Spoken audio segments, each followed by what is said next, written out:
there's sort of two halves to the apple, so to speak. The first half is the internal work that we need to do around decisions about who we are and who we're not and what we stand for and what we stand against and so forth. The second half of the apple is how do we amplify that? How do we magnify that and project that into the marketplace so that every pebble that we drop in the lake, the ripples start getting bigger and bigger. We start reaching more people, impacting more people, and helping more people. Hello, and welcome to another episode of the Duct Tape Marketing Podcast. This is John Chance. My guest today is David Newman. He's a keynote speaker, best-selling author, creator of the Selling Show podcast with over 600 speaking engagements and 30 years in the field. David works with CEOs, consultants, and expert service providers who are ready to elevate their brand and become impossible to ignore. He's been on this show to talk about do it marketing, do it speaking, maybe do it selling too. I can't remember. Possibly. I think so. Today we're going to talk about his latest book, Market Eminence, 22 Strategies to Build a Bold Personal Brand, Become a Business Celebrity, and Drive Unstoppable Growth. That's a mouthful. Welcome, David. Thank you, John. Great to be back with you. I found myself wanting to say marketing eminence, but one of my last books, don't ask me why, but it's called The Ultimate Marketing Engine. Yeah. And everybody kept saying that's it, the ultimate marketing machine. Everybody, and I'd go on podcasts and every single one of them did it. So funny. So glad to have you back. In the subtitle, is the word obscurity in the subtitle? No, but you talk a lot about obscurity being, I think in the beginning of the book, the biggest tax that most of us are paying. What's the obscurity tax and how can we avoid it? So the obscurity tax is doing great work in isolation, basically dancing in the dark. Right. So the question really for most folks watching and listening is how in the world do we get noticed? How do we get noticed, our products, our services, our company in this crazy, super noisy, AI-fueled marketplace? And the answer is really three building blocks. Together, they make up market eminence. But one is absolutely visibility.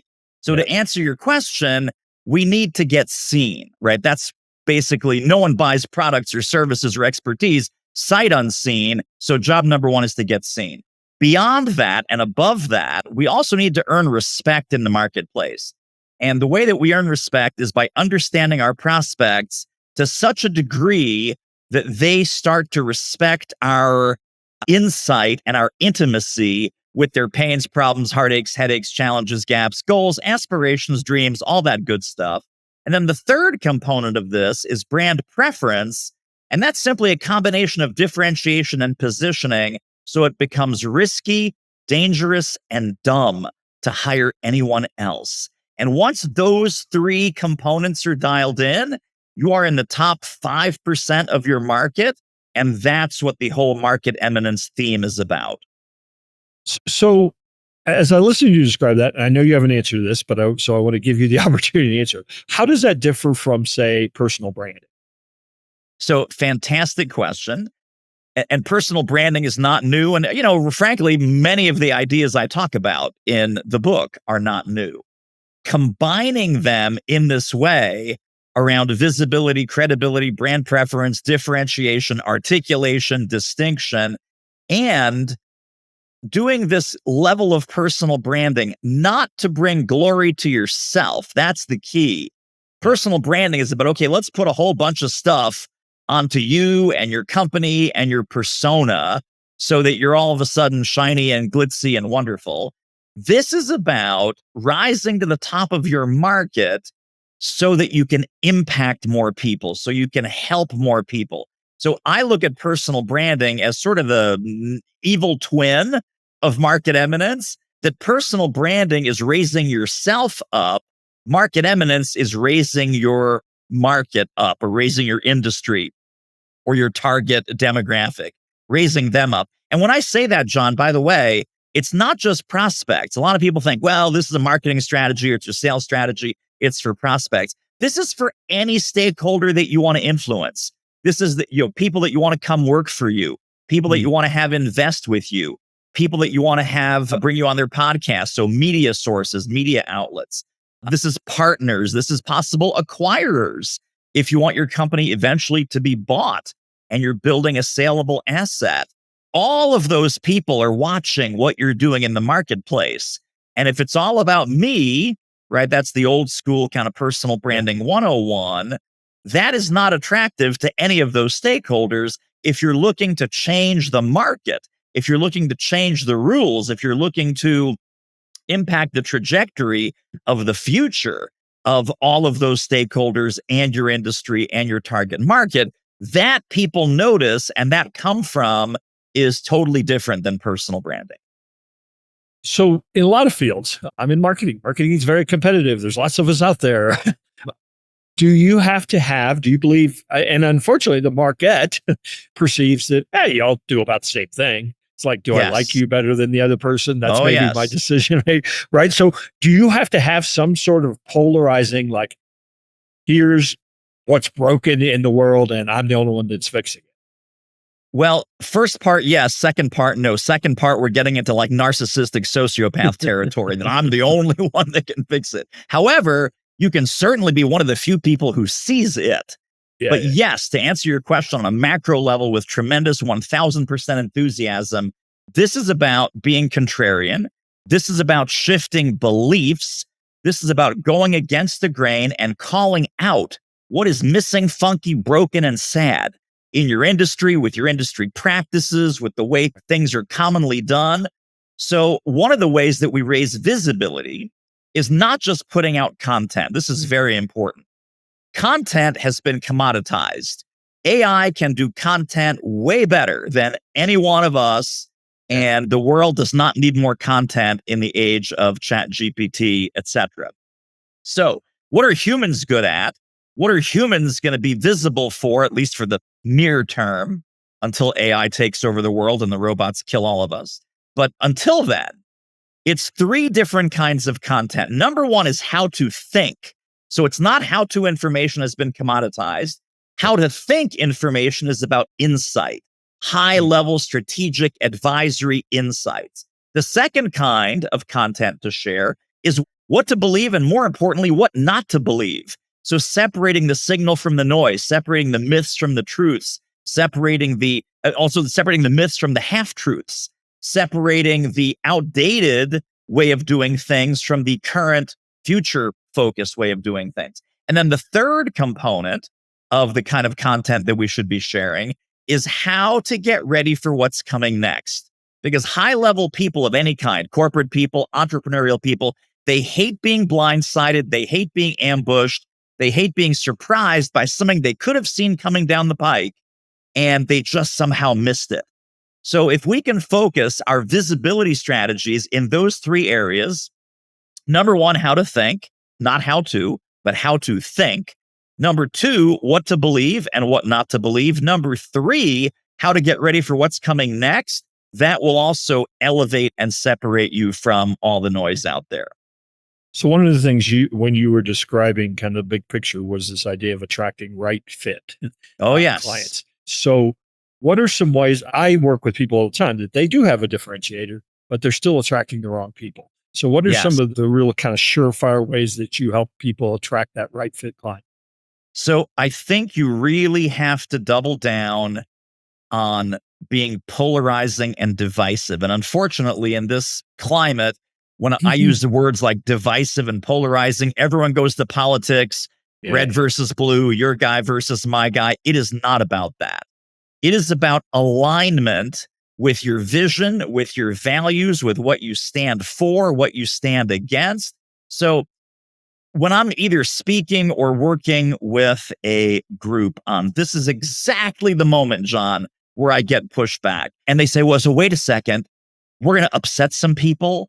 We're going to get some flack for this. We might not be liked. We might get some negative press on this. And I said, well, I want you to think about this. Think about it. What if I came to you with an offer? And the offer is I am going to set up a 10 foot tall gate around your business. The only people that we admit through this gate are your best fit prospects, clients, partners, investors, media sources, acquirers. That's all we let in. The gate automatically repels and keeps out all the terrible fits, the people you'd never want to do business with, the people that you would never want to partner with, the people that you would never take their money as an investor. And I sometimes go as far, John, as I say, okay, you know what? Let's put on the whiteboard. Let's right now put on the whiteboard all the characteristics of your worst clients, your worst hires, your worst partners. And they say lack of integrity, lack of ethics, didn't do the work. They come in late, they leave early, right? They're clock punchers. I said, okay, well, let's look at this list on the board now. How do you feel about keeping all those people out of your company and out of your world forever? And then their shoulders suddenly just melt and they go, oh, that would be great. I say, okay, welcome to market eminence. That's exactly what it's designed to do, that the perfect fits are hyper magnetized and the terrible fits want to go anywhere else but anywhere near you. It's funny how often people have no problem. Like if you ask them, who's an ideal client for you? They kind of stumble around a little bit, but they have no problem telling you who they don't want, right? That's right. It's pretty amazing.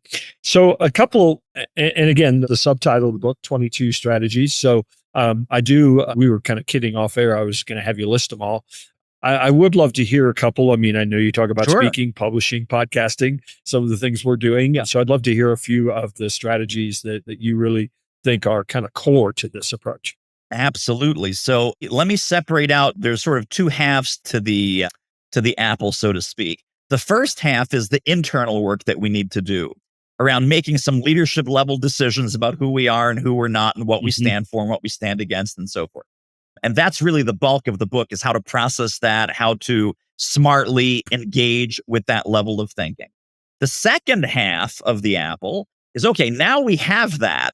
How do we amplify that? How do we magnify that and project that into the marketplace so that every pebble that we drop in the lake, the ripples start getting bigger and bigger. We start reaching more people, impacting more people, and helping more people. So I'll give you a couple from part one and a couple from part two. The easiest thing that people listening right now can do is one of the chapters is about your slant, your contrarian slant. So think about three questions. So number one, what conventional wisdom do you secretly think is completely wrong, but you've never publicly challenged? So maybe within the four walls of your company, you're like, oh my God, we're not doing that again. That's terrible. That never works, etc. But you've never said it publicly.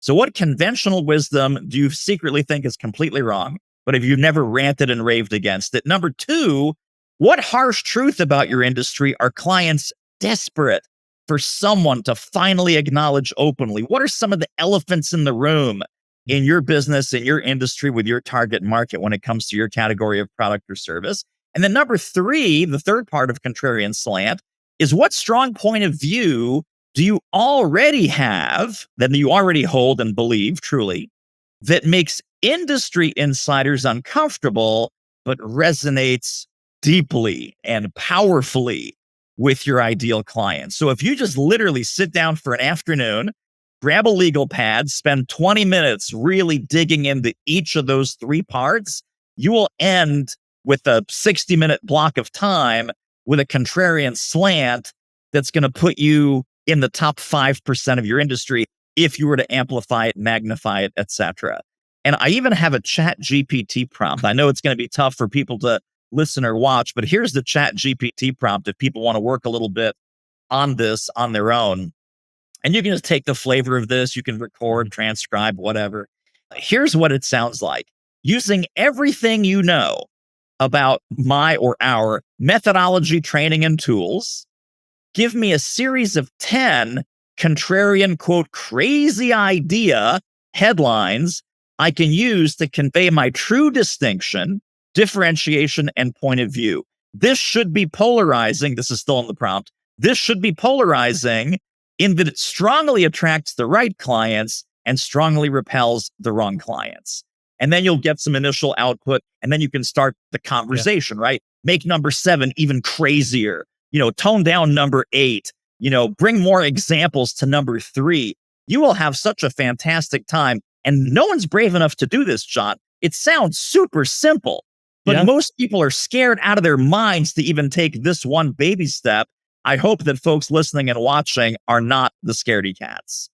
Yeah, and I was going to mention, I'm glad you did mention that because AI is tremendous at that kind of brainstorming as long as you Yes. look at it as kind of a thought partner and not like you're not looking for the output, you're looking for the discussion Yes. as much as anything.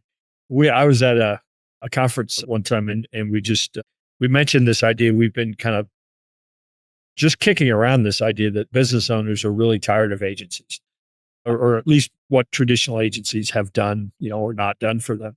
And so Oh, we just yes. kind of jokingly, half jokingly mentioned to somebody, yeah, we're promoting the anti-agency model. And literally 3 or 4 business owners said, we need to talk. It's a little bit of what you're talking about. We did it kind of tongue in cheek, but it really, I mean, you got immediate feedback. That idea, really piqued a challenge they were having. That's right. And that is, why that's great, John, of all the reasons that you said, obviously, but it immediately telegraphs just with that Right. moniker, unagency, right? That we are against Yeah. something that has been traditionally seen as the solution to fix this problem. You don't want an agency, you want the unagency, like the uncola back in Yeah. the 70s and 80s. Yeah. That was 7-Up's claim to fame. What do you find when, especially talking to CEOs, marketers are probably a little more open to this kind of idea Oh, yeah. of, finding a difference. Particularly when you work with CEOs, what's kind of the biggest mindset block that you have to get them past with this idea of market eminence? I think it really is that exercise that I mentioned a little bit Yeah. ago about we're gonna piss some people off. Yes, we are gonna have some conflict. We might get some hate mail around this. Yes, people who thought they liked us and respected us would suddenly like turn us off and unsubscribe and go away. Yes, but trust me, all the right people are gonna Yeah. unsubscribe. All the right people are gonna go away. All the right people are not gonna come back to work for you or invest with you or buy from you. And really figuring out what is the game that we're playing, right? So sometimes this results in niching down, sometimes this results in opening things up to an adjacent industry that might be a little bit more a little bit less risk averse, a little bit more modern thinking. Oh, let's So just face people it, they that have work more with money. old school industries sometimes realize, well, that's not who we are anymore. Yeah. And I'm sorry, I stepped on your line No, there. I was just going to say, let's just face it, you're going there because they have more money. Yes, that could be true. That could be true. Funny story from a CMO standpoint. I have a friend who's a serial CMO. He doesn't intend to be fractional, but that's how it ends up because he gets fired every 18 months. He works with banks. And I Mm, said to him, I said, what is it with you and changing jobs? He says, David, I have the worst job in the world. I'm a marketer in banking. yeah. So they're so risk averse. They want, the bank presidents and CEOs, they want to look like each other. And then they wonder, why are we stuck in this rate war? Why are Yeah. people leaving us for an extra quarter percentage down the street? It's because you're totally commoditizing yourself by choice. Yeah. I always find that really interesting that, with industries that are like, oh, no, we don't do that in our industry. And it's like, then that's an opportunity, is what that is. Amen. So funny. You mentioned the slant, and I think you had 2 other, gravity and generosity. Yes. Yeah. We So, talked about gravity, attracting the sure. right fit, but we haven't really talked about this idea of generosity. And that's one that Yes. I really want to hit on because, this radical sharing of everything, of Yes. expertise, because a lot of people have a mindset that like, I'm the expert, I don't share. They pay me Correct. to share. So talk a little about that. I'll expand even further on that, John. They say, I can't share that. That's how I make the big bucks, or that's our secret sauce. That's our Right. recipe. I would just point out to folks, if you go online to your favorite online bookseller, walk into your favorite independent bookstore, you will find 2 giant sections. One is the health and weight loss section. Right. The other Right. is the financial and money management section. Hundreds of books and, hundreds more published every year. If it was in a book, we would all be tall, rich, thin, sexy, and have a full head of hair. Clearly, I can read all the books I want. This ain't coming back up here. So I would challenge people that the best kind of generosity that you can give into the marketplace, whether it is in written format, audio format, podcast, webinar, I want you to take client facing content Everyone clutch your pearls. I hope you're sitting down. Take client-facing content that you've been paid for and make that into a giveaway. Make that into a lead magnet. Make that into a special report. Do a webinar on that for free for your target market and watch what happens, because people are not paying you for information. We've already talked about this in a couple of ways, right? The information is not in the books. AI can crank out endless information way faster and bigger and better than any of us. What they're paying for is applied insight and implementation of the ideas. If they could do it on their own, they already would have. So they're not going to download your report. They're not going to come to your webinar. They're not going to watch your video series. But I'll tell you, the more that you treat prospects like clients, the more prospects you will get. Yeah. It's funny. I used to always say, especially, 10, 15 years ago, people really didn't share, because we didn't have all these vehicles to share, right? Now it's become really common practice. But I used to always tell people, they don't want to know how to do it. They want to know that you know how to do it. That's right. And that's really what you're giving away. Absolutely right. So David, I appreciate you stopping by the Duct Tape Marketing Podcast. Where would you invite people to connect with you, of course, and then find out more about Market Eminence? Sure. So the best place to connect with me, my main website is Do It Marketing. And everything related to the book, as far as there's all kinds of free trainings and downloads and videos and resources and worksheets that are connected to this market eminence idea that we've been talking about, that is at marketeminence.com. Awesome. Again, I appreciate you taking a few moments to stop by, and hopefully we'll run into you one of these days out there on the road. Such a pleasure, John. Thank you.